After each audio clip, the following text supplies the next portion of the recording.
Él les bendiga.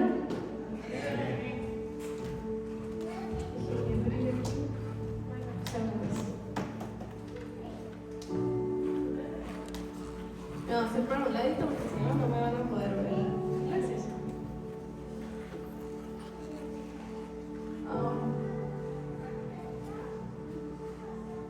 ¿Cómo estamos el día de hoy? Estamos bendecidos. Yo también estoy bendecida, gracias a Dios. Estoy agradecida con el Señor porque pues nos permite estar un día más aquí en su casa, pues simplemente con el hecho de despertar, ¿verdad? Nos permite estar más un día aquí con el simple hecho de respirar. Entonces estoy agradecida con el Señor. ¿Por qué no? Ahí donde estás, pon tu mano así y luego pon la otra mano así, o sea, las dos juntas así, en tu cara. Así te quedas el resto del servicio para que no me veas. No es cierto. Inclina tu rostro donde estás, vamos a orar. Gracias, Señor. Gracias, Espíritu Santo, porque tu presencia está en este lugar. Señor, te pido que uses mi vida, Señor, que seas tú hablando, que sea tu Espíritu Santo moviéndose y hablando sobre la vida de cada una de las personas que están aquí. Usa mis labios, usa mis manos como un instrumento, Señor, y atamos y reprendemos todo espíritu contrario que quiera venir a perturbar la vida de cada uno de los que estamos aquí, que quiera venir a impedir que tu palabra entre a este lugar. En el nombre de Jesús, amén. Vamos a abrir la Biblia. Es una historia está bastante larguita para leerla, entonces no la voy a leer toda, voy a ir leyendo como pedacitos y pedacitos, ¿no? Entonces, si traes tu Biblia, ábrela en Segunda de Crónicas 34. Y la historia es de el 1 al 31. Como dije, no la vamos a leer toda porque si no, aquí lo va a tener a medianoche. Entonces, Segunda de Crónicas 34, del 1 al 31 es la historia. No sé cuántos conocen la historia de Josías. ¿Han escuchado la historia de Josías? Del rey Josías, ¿no? Pues ahorita la van a conocer, ¿sí, no?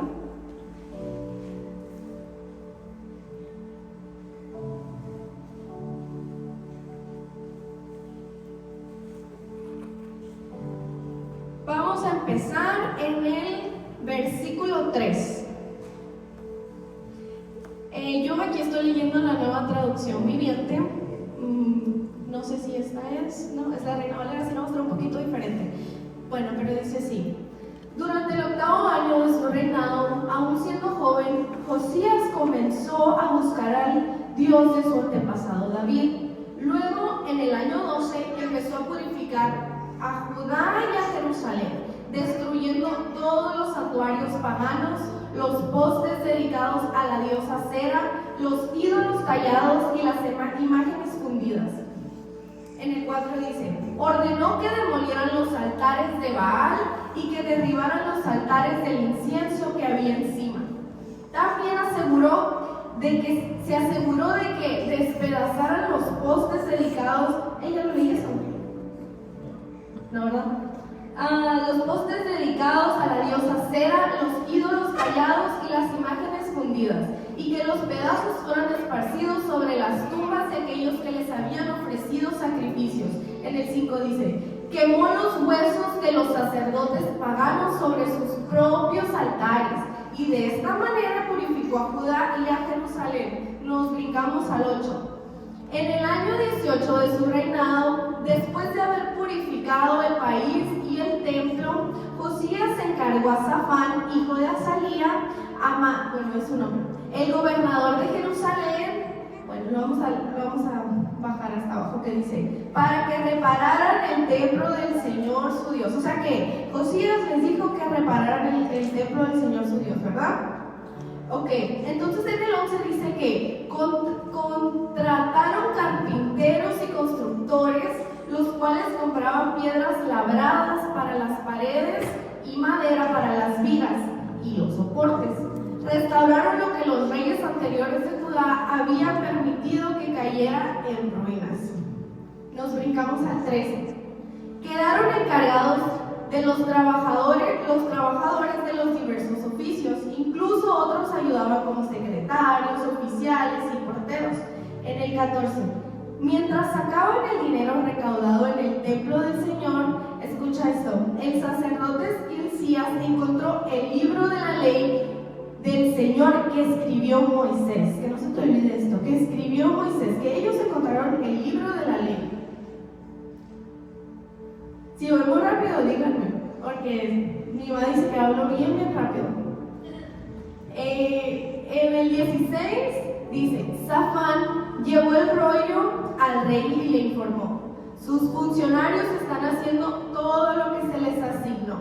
En el 19 dice, cuando el rey oyó lo que estaba escrito en la ley, rasgó su ropa en señal de desesperación, porque él no había visto ese rollo, o sea, él no sabía qué es lo que Moisés había escrito. Tenía noción, pero no sabía qué era lo que Moisés había escrito en ese rollo. Entonces dice que rasgó sus ropas en desesperación. En el 21 dice, vayan al templo y consulten al Señor por mí y todo el remanente de Israel y de Judá.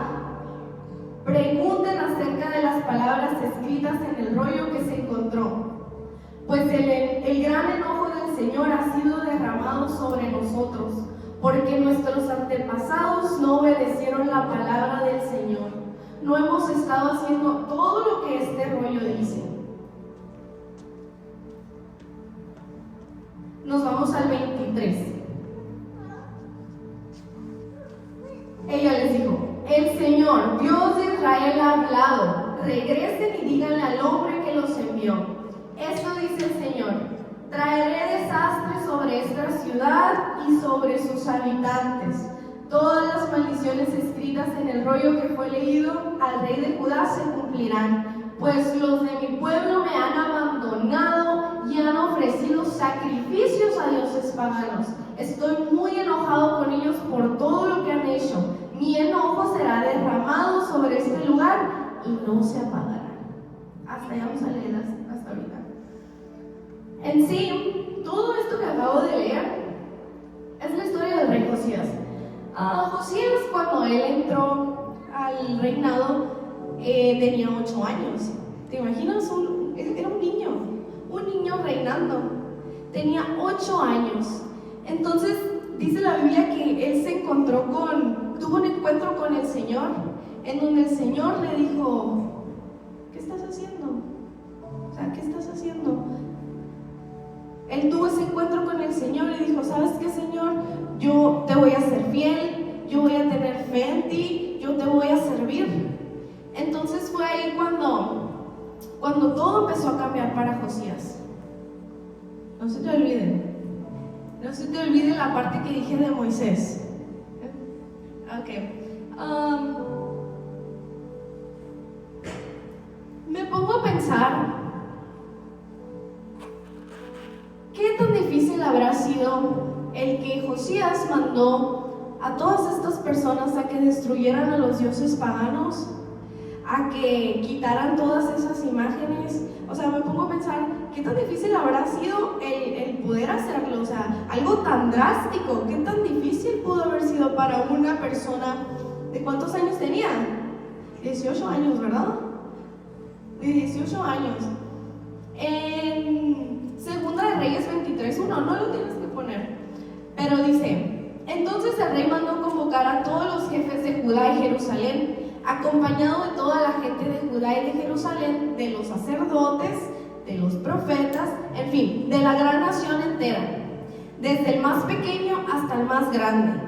El rey subió al templo del Señor, entonces en presencia de ellos leyó todo lo que estaba escrito en el libro del pacto que fue hallado en el templo del Señor. O sea que Josías trajo este rollo y le empezó a decir a los sacerdotes, a los que estaban, pues que ya eran más viejitos, ¿no? Les empezó a decir, pues encontré este rollo de la ley de Moisés y dice esto, dice esto, dice esto. ¿Y qué hemos estado haciendo? No hemos estado obedeciendo esto. Nuestros antepasados no han estado obedeciendo esto. ¿A quién me refiero con sus antepasados? A su papá y a su abuelo. Si leen en la Biblia, su papá y su abuelo fueron uno de los reyes más malvados que hubo en Judá. Y te pones a pensar, o sea, mis papás eran malvados, pero Josías, o sea, los papás de Josías eran malos, pero yo no voy a ser así como ellos. Eso se me hace como que, wow, o sea, yo acabo de escoger qué es lo que quiero hacer. Un ejemplo, cuando ocurrió la Segunda Guerra Mundial, que había aliados, ¿verdad? ¿A alguien les gusta la historia? ¿Sí? ¿No? Tú no, Adán. Yo sé que sí. ¿Les gusta la historia? Bueno, cuando ocurrió la Segunda Guerra Mundial, que hubo pues guerra, hubo muerte, hubo desastres, hubo todo eso. Tuvo que aliarse un grupo y tuvo que aliarse otro grupo, ¿verdad? Tuvo que ser la alianza y tuvo que ser el eje. Les voy a traer historia aquí.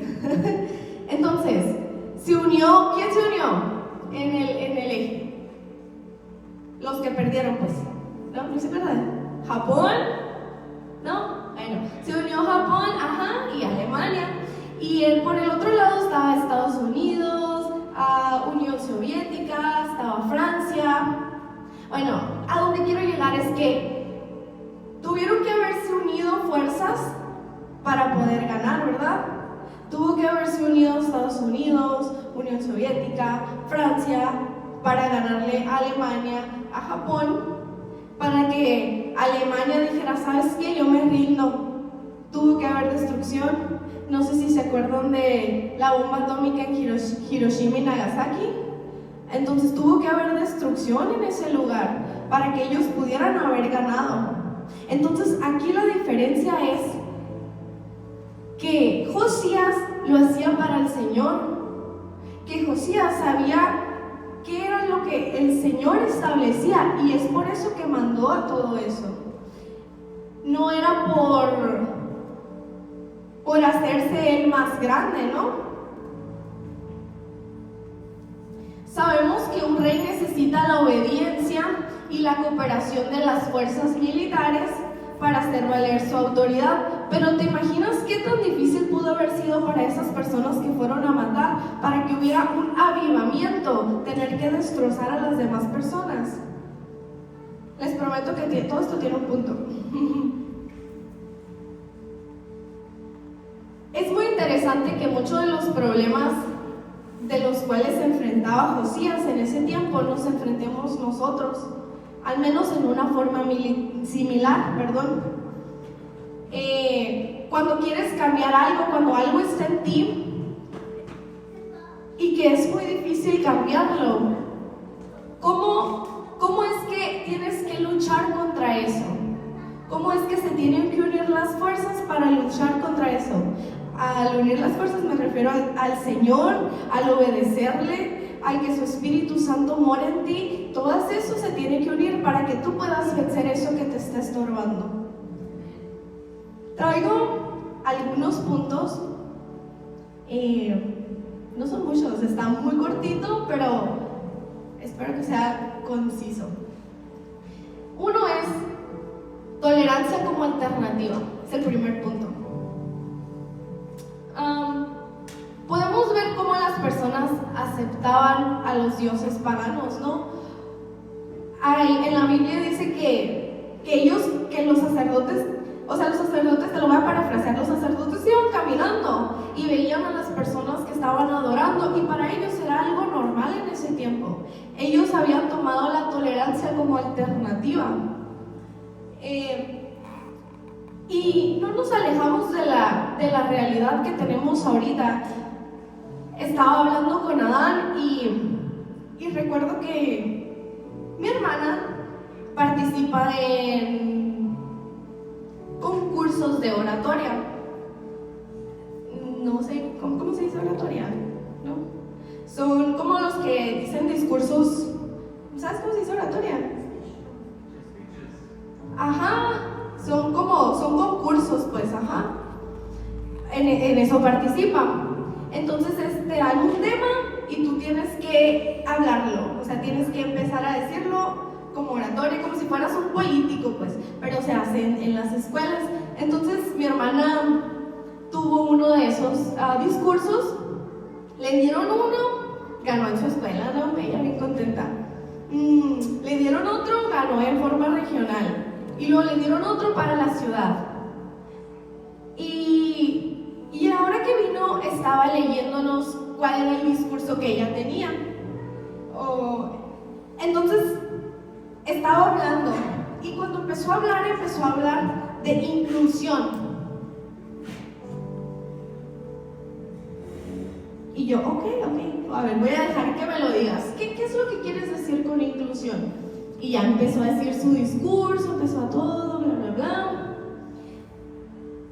Y ok, estoy de acuerdo, con inclusión es incluir, ¿verdad? Incluir aquello que pues está afuera, lo voy a incluir en el camino, ¿no? Está bien, formas de inclusión como capacidades diferentes. Ok, lo entiendo. Pero después llegó un punto en el que ella empezó a decir, empezó a hablar algo así como de incluir el género. Empezó en el discurso empezó a decir que iba a incluir el género.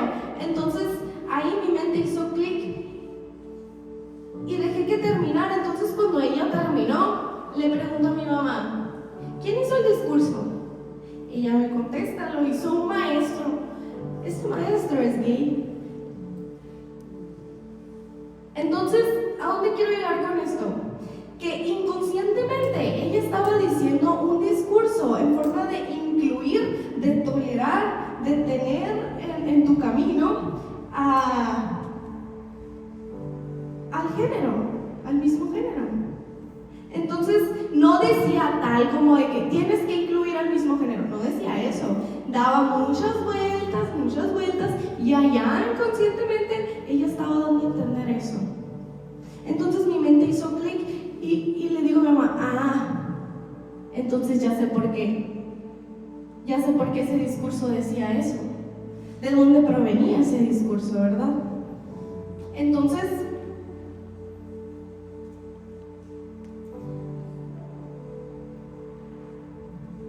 nosotros estamos expuestos al día a día, así como ella estuvo expuesta e inconscientemente hubo esa tolerancia como alternativa, así estamos expuestos nosotros. Ahora aceptamos las prácticas inmorales y costumbres inmorales, no quiero decir que todos de nosotros, pero las aceptamos como formas de alternativa de vida. Como decimos, pues los tiempos han cambiado, ¿verdad? Sí, a veces tenemos que adaptarnos a los tiempos que son ahora, pero nunca debemos de olvidar cuál es la raíz, de dónde viene todo, de su palabra, ¿verdad? Nunca debemos olvidar qué es lo principal. Entonces, ese fue el punto número 1. El punto número 2 es asignación.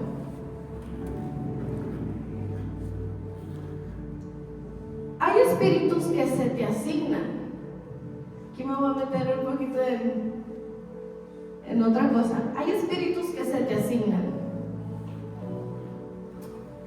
Puede ser por familia, o sea que ya haya venido de la familia, no sé, de la familia Quiroz. Se le asignó tal cosa. ¿Cuántos saben que la epilepsia es una enfermedad hereditaria? La hipertensión es una enfermedad también hereditaria. O sea que ya estaba en antepasados, ¿no? Entonces, la asignación se trata de que el enemigo asigna una enfermedad y asigna cierto tiempo para que se detone. El bebé Quiroz tenía 8 años. Tenía 8 años cuando le detectaron epilepsia. Fue una asignación que tuvo y se detonó cuando él tuvo 8 años. ¿A dónde quiero llegar con esto? Ahorita vas a ver. ¿Cómo fue que Salomón empezó a adorar dioses paganos? ¿Te acuerdas que Salomón estaba adorando a dioses paganos? Y uno de ellos era la diosa Acera. Esa fue la asignación que tuvo la diosa Acera. ¿Qué es este espíritu de Acera? Es el espíritu de fertilidad y de amor sexual. Pero esto no se acaba aquí. David activó ese espíritu cuando decidió juntarse con esa mujer, cuando decidió echarse con esa mujer que no era su esposa. Él activó ese espíritu que ya venía. Oh, no, pero espérate, no termina ahí. El papá de David era Jesé, ¿verdad? Y los papás de Jesé eran Boz y Ruth. Ajá. Los tengo perdidos, ¿no? Eran Boz y Ruth, ok. ¿Y quién era la mamá de Boz? La mamá de Boz era Rahab. Era una ramera. Entonces, ¿desde dónde se activó desde dónde se asignó ese espíritu? Vino de generación en generación, en generación, en generación. Pero sabemos que Satanás viene a matar, robar y destruir, ¿verdad? Ajá. El rey Josías venía de su abuelo, eran malos, era su abuelo malo y su bisabuelo también. Entonces él dijo, yo no quiero ser así. ¿A dónde quiero llegar con esto? Es que el rey Josías supo que la asignación que él traía de antes no iba a seguir, él iba a romper con esa asignación. Mira, quizá a alguno de nosotros nos da miedo hablar del reino de las tinieblas, ¿verdad? ¿Verdad, Exa? No es cierto. A alguno de nosotros nos da miedo hablar del reino de las tinieblas. Bueno, no sé tú, pero si a mí se me apareciera algo, yo saldría corriendo, medio de la noche, o sea, qué miedo. O no me vas a decir tú que si no se te aparece un ruido ahí, por ahí salir corriendo. No. Pero ¿sabes qué? Los demonios tienen algo bien claro que nos temen, que temen al que tiene autoridad. ¿Cómo es que cuando Jesús iba caminando en la ciudad de, no me acuerdo cuál es Gadara, en la ciudad de Gadara, que iba caminando y luego que se le aparece una persona que estaba endemoniada y le dice, ¿qué has venido a hacer tú? ¿Ya vienes a perturbarnos? Antes de tiempo. O sea, ahí que te quiero decir que los demonios sabían quién tenía autoridad. Ellos reconocían quién tenía la autoridad. Entonces el Señor te ha dado autoridad como su hijo. Te ha dado autoridad. Entonces los demonios no tienen por qué estarte atormentando en este lugar.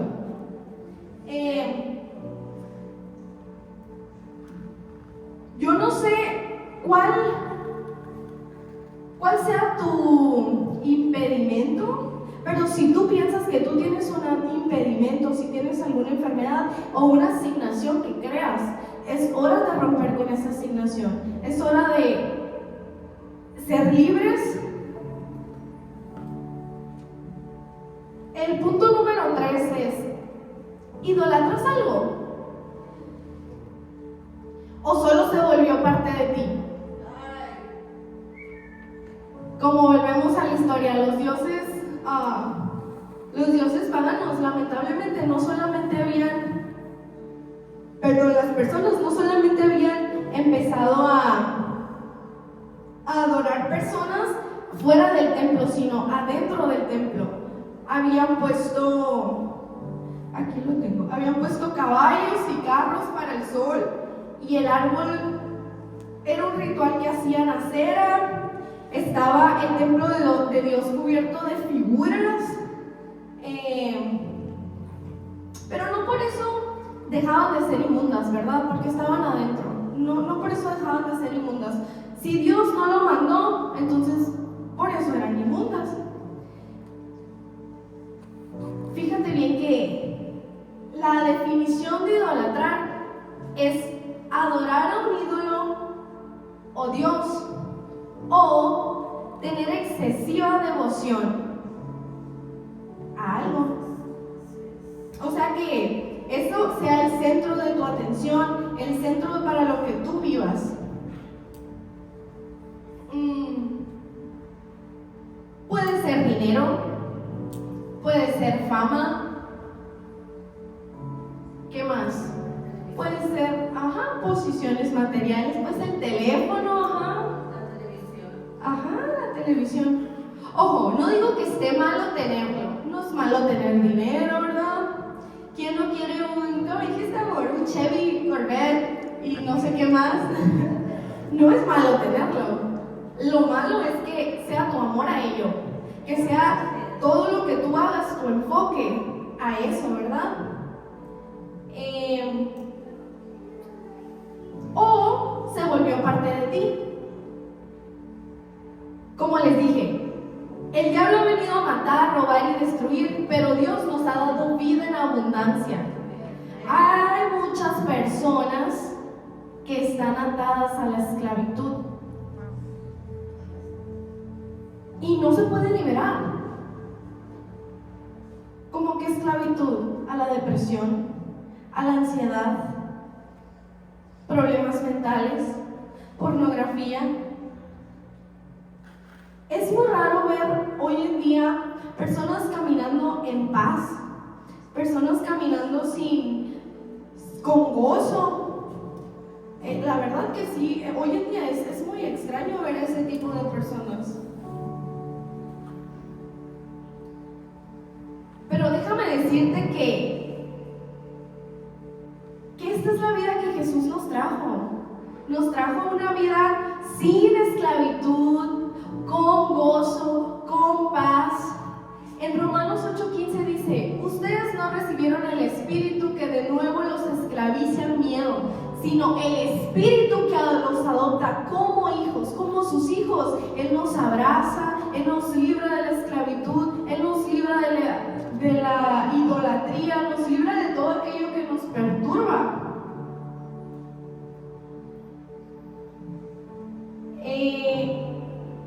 Solo basta uno. Es el último punto.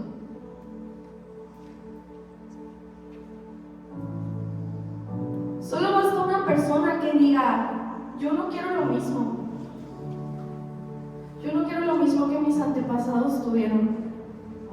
Yo no quiero esa misma esclavitud. Quizás tú digas: pues no, mi familia sí ha estado, mis antepasados sí han estado en el evangelio y esto y bla bla bla.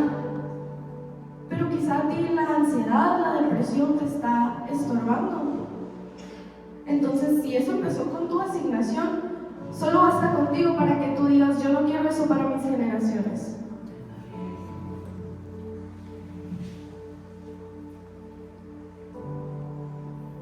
Recuerdo que mis papás son cristianos desde que tenían, yo creo que se conocieron al Señor desde que tenían como 20 y tantos años. Cuando eran novios se conocieron, bla bla bla, se casaron, me tuvieron a mí. Pero cuando estaban muy jóvenes, yo recuerdo que me platican, porque yo no existía, que le decían a un tío mío, que es muy cercano, le decía a mi papá, le decía este tío a mi papá, le decía: un día yo te voy a ver tomando, le decía este tío a mi papá. Y luego le decía a mi papá: pues yo un día te voy a ver sirviendo en la iglesia. ¿Y dónde creen que está ahorita? Mi tío está sirviendo en la iglesia, porque solo faltó uno en la familia que dijera: yo voy a ser diferente a los demás, yo no voy a cargar con esas generaciones que han estado perturbando mi vida.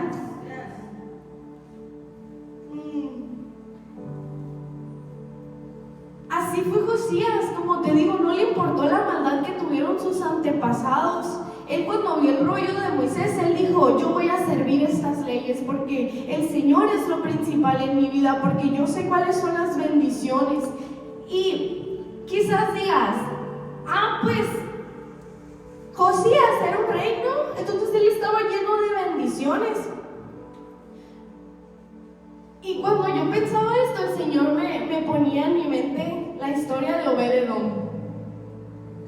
Me decía, sí, él era un rey que estaba lleno de bendiciones, porque de bendiciones, ¿no? Económicamente de bendiciones, era un rey en ese aspecto.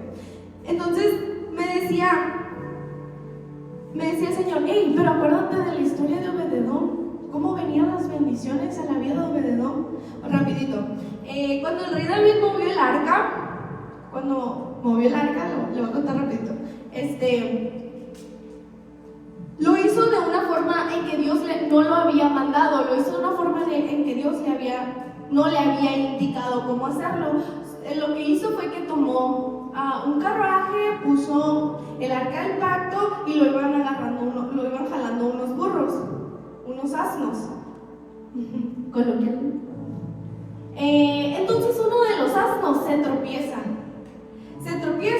y la persona que iba a un lado, que era Uzías, quiso alcanzarla el arca, ¿no? Quiso alcanzarla, y cuando él lo tocó, ¿qué hizo? ¿Qué pasó? Se murió porque no eran las indicaciones que el Señor le había dado. Tal vez vimos, oye, está bien drástico, ¿verdad? Pero no eran las indicaciones que el Señor les había dado. Él no les dijo que pusieran el arca en un carruaje, no les dijo que unos burros lo transportaran, sino que le dijo que los levitas, ¿verdad? Era que los levitas tenían que cargarlo y que no lo podían tocar más que los levitas. Entonces Uzías, cuando hizo esto, al alcanzarlo, murió. Entonces tanto fue el miedo que tuvo David, que dijo, no, pues ¿sabes qué? Voy a dejarle a Obed-Edom el arca. O sea, yo ya no voy a tocar eso, se la voy a dejar a Obed-Edom. ¿Qué hizo Obed-Edom? Aceptó el arca. Aceptó el arca del Señor. Y porque él aceptó, el Señor le dio bendiciones. Hoy en día no es un arca del pacto, pero sí es la presencia del Espíritu Santo en nuestras vidas. Cuando tú aceptas la presencia del Espíritu Santo, cuando tú aceptas al Espíritu Santo en tu vida, las bendiciones vienen por añadidura.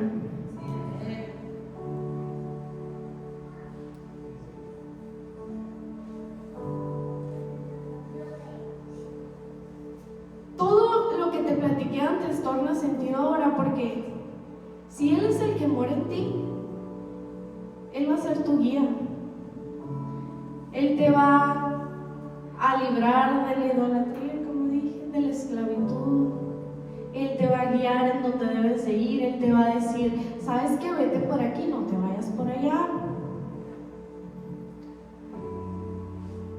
Entonces, como lo dije, solo basta una persona como Josías que diga, yo voy a cumplir los mandatos y ser fiel.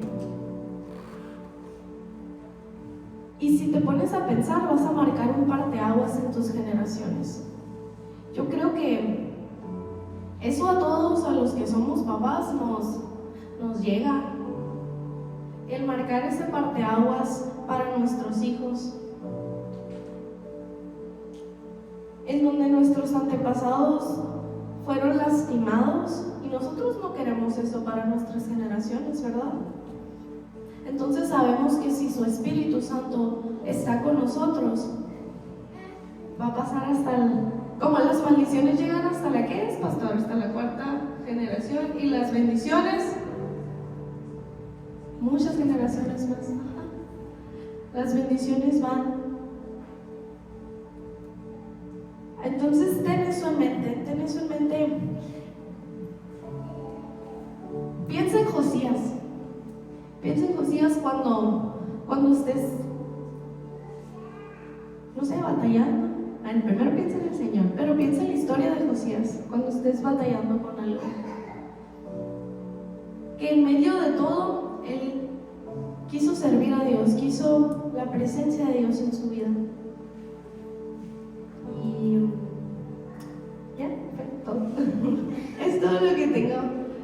para ustedes lo que el Señor me ha dado. Pues nada, yo solo te dejo con eso. Es algo pequeñito que el Señor me ha dado y me dio a reflexionar mucho. Me puso a pensar en todo eso y lo recalco. Lo que me dijo, no te olvides de Obededón, me dijo, no te olvides también de la presencia del Espíritu Santo, que tal vez ya no sea un arca, pero ahora sí es la presencia del Espíritu Santo en nuestras vidas guiándonos. Porque si tú tienes al Espíritu Santo y su presencia, todo lo demás va a ser más fácil. Todo lo que tú quieras sobrellevar va a ser más fácil. Y Dios les bendiga.